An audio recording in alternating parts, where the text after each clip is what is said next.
মধ্যপ্রাচ্যের উত্তাল সংঘাতে থমকে গেছে বিশ্বের অন্যতম গুরুত্বপূর্ণ নৌপথ হরমুজ প্রণালী। আর এই অচলাবস্থার মধ্যে যেন ভাসমান কারাগারে বন্দী হাজারো নাবিক।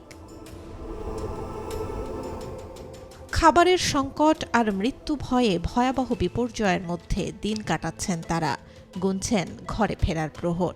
তবে প্রিয়জনের কাছে আর ফেরা হবে কিনা নেই সেই নিশ্চয়তা।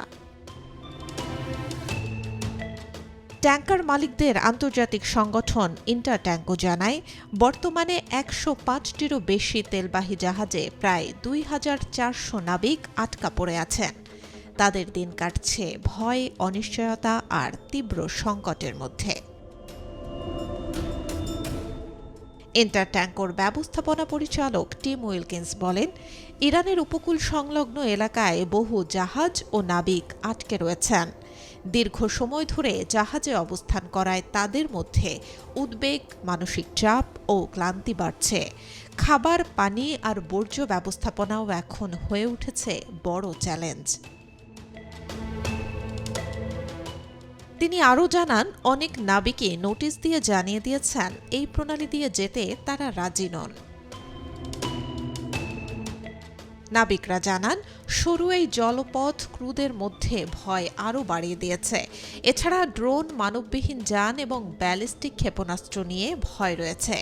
সমুদ্রের বুকে বন্দি সময়ের মধ্যে প্রতিটি দিন যেন তাদের জন্য একটি অনিশ্চিত যুদ্ধ। International transport workers federation ITF জানায়, সংঘাত শুরুর পর থেকে তারা নাবিকদের কাছ থেকে প্রায় ১,৯০০টিরও বেশি সাহায্যের আবেদন পেয়েছে। এর মধ্যে অনেকেই শুধু একটাই আবেদন জানিয়েছেন, বাড়ি ফেরার।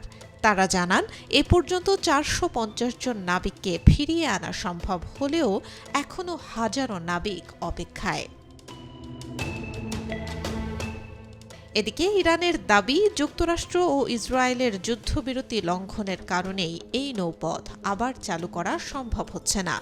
অথচ বিশ্ববাজারে তেল ও LNGর প্রায় ২০% সরবরাহ এই পথ দিয়েই হয়।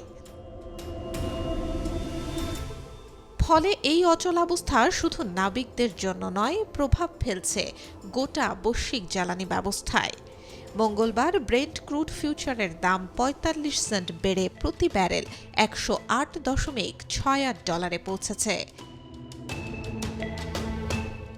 আর মার্কিন ওয়েস্ট টেক্সাস ইন্টারমিডিয়েট WTI ক্রুডের দাম ৫৮ সেন্ট বেড়ে প্রতি ব্যারেল $৯৬.৯৬ দাঁড়িয়েছে। হরমুজ প্রণালীর অচলাবস্থা কেবল একটি ভূরাজনৈতিক সংকটই নয়, বরং একটি মানবিক বিপর্যয়, যেখানে প্রতিটি ঢেউয়ে লুকিয়ে আছে বেঁচে থাকার লড়াই। Desk report, BNews 24।